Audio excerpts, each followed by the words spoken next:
When the winter storm set in, loading the highland pastures with snow, then, like the birds, they gather and go to lower climates, usually descending the eastern flank of the range to the rough, volcanic tablelands and treeless ranges of the Great Basin adjacent to the Sierra.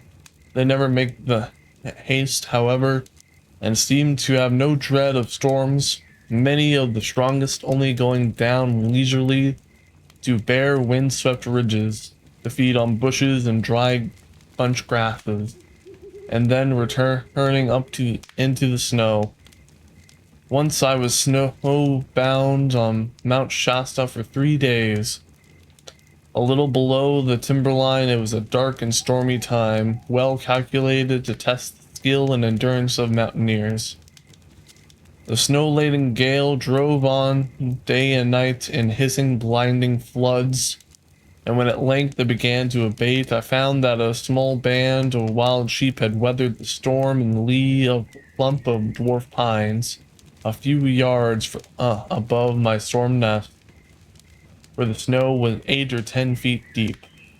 I was warm back of a rock with blankets, bread, and fire.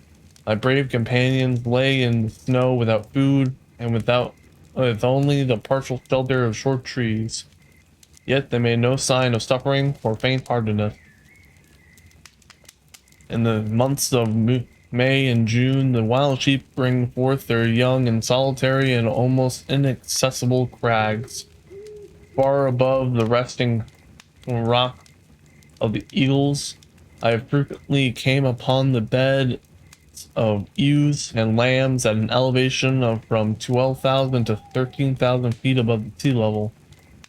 These beds are simply oval-shaped hollows, pawed out among loose, disintegrating rock chips and sand upon some little sunny spot, commanding a good outlook and partial sheltered from the wind that swept the lofty peaks almost without intermission. Such is the cradle of the little mountaineer, aloft in the very sky, rocked in storms, curtained in clouds, sleeping in thin, icy air, but wrapped in his hairy coat, and nourished by a strong, warm mother.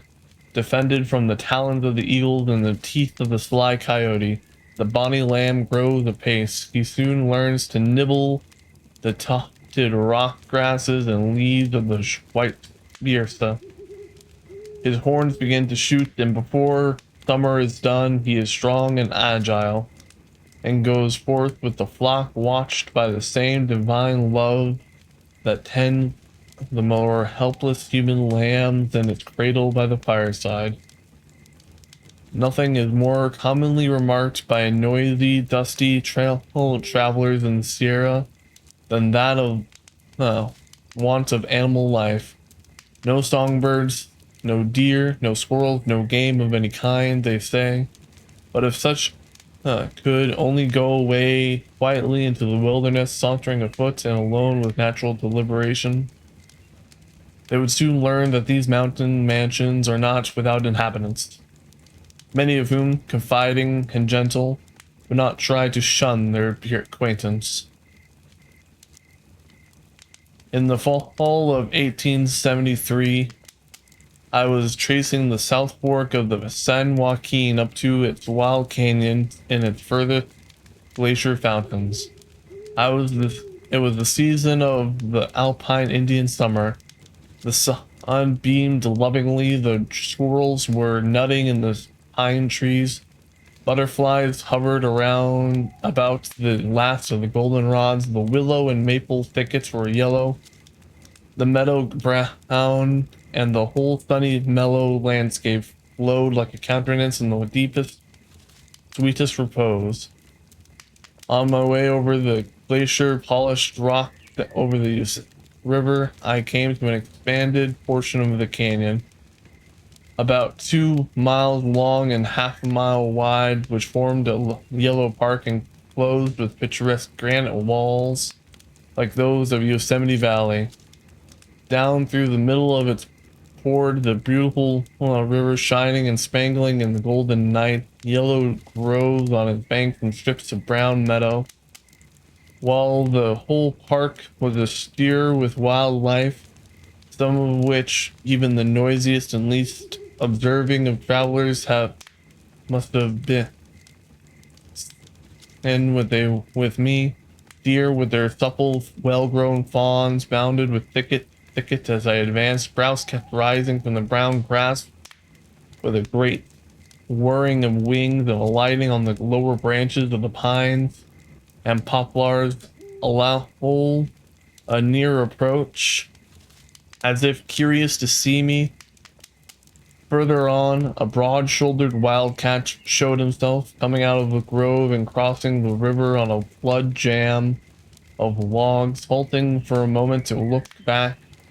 The bird-like Tamias frisked about my feet everywhere among the pine needles and seedy grass tufts. Cranes waded the shallows of the riverbeds. The kingfisher rattled from perch to perch, and the blessed oval sang amid the spray of every cascade. Where may a lonely wanderer find a more interesting family of mountain dwellers, earthbound companions and fellow mortals?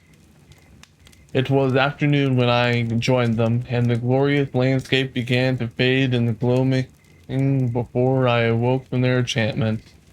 Then I sought a campground on the riverbank, made a couple of tea, and lay down to sleep on a smooth place among the yellow leaves of an aspen grove.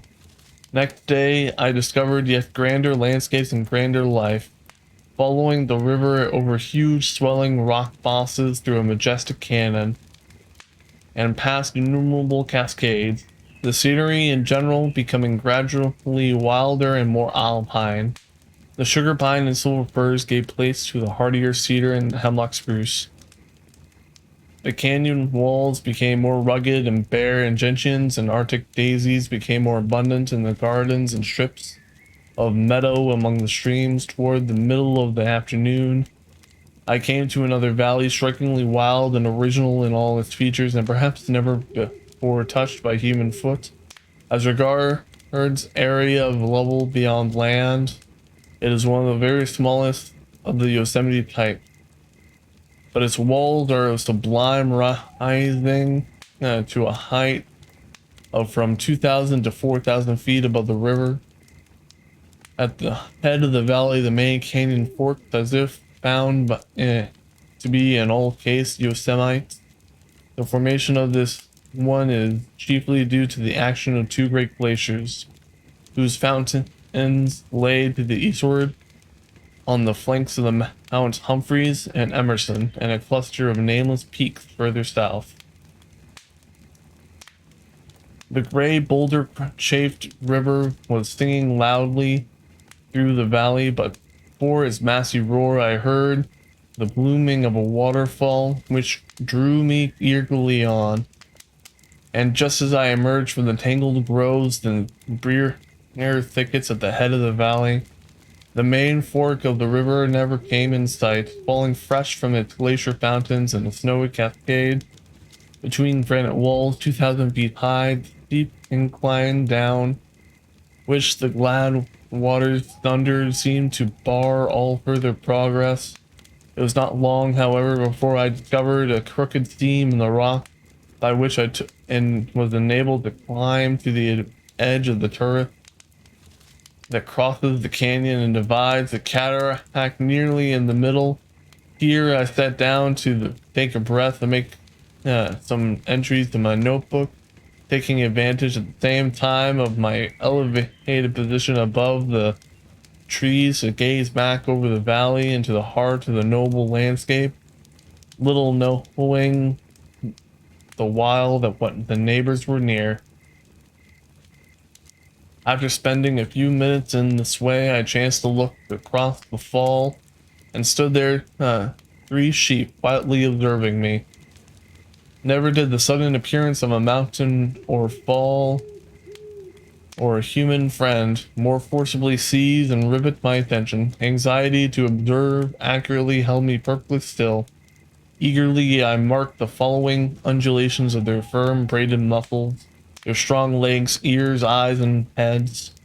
Their graceful, rounded necks, the color of their hair, and the bold, unsweeping curves of their noble horns, which they moved. I watched every gesture while they go in, no wise disconcerted either by me, my attention, or by the tumultuous roar of the water. It advanced deliberately alongside the rapids between two divisions of the cataract. Turning now and then to look at me, presently they came to a steep, ice-burnished acclivity, which they ascended by a succession of quick, short, stiff-legged leaps. Reaching the top without a struggle, this was the most startling feat of mountaineering I've ever witnessed. And considering only the mechanics of this thing, my astonishment could hardly have been greater. They had displayed wings and taken to flight. Sure-footed mules on such grounds would have fallen and rolled like loosened boulders. Many a time where the slopes are far lower, I have been compelled to take off my shoes and stockings, to tie them to my belt and creep barefooted with the utmost caution. No wonder then that I watched the progress of these animal mountaineers with keen sympathy, and exulted in the boundless sufficiency of wild nature, displayed in their invention, construction, and keeping. A few minutes later, I caught sight of a dozen more in one band near the foot of the upper fall. They were up, standing on the same side of the river with me, only 25 or 30 yards away, looking at as unworn and perfect as if created on the spot. It appeared by their tracks which I had seen in the little Yosemite, and by their present position, that when I came up to the canyon they were all feeding together down in the valley, and in their haste to reach high ground where they could look about to ascertain the nature of the strange disturbance, they were divided, three ascending on one side of the river, the rest on the other. The main band, headed by an experienced chief, now began to cross the wild rapids between the two divisions of the cascade. This was another exciting feat, for among all the varied experiences of mountaineers, the crossing of boisterous rock-dashed torrents is found to be one of the most tiring to the nerves. Yet these fine fellows walked fearlessly to the brink and jumped from boulder to boulder, holding themselves in easy poise above the whirling confusion current, as if they were doing nothing extraordinary.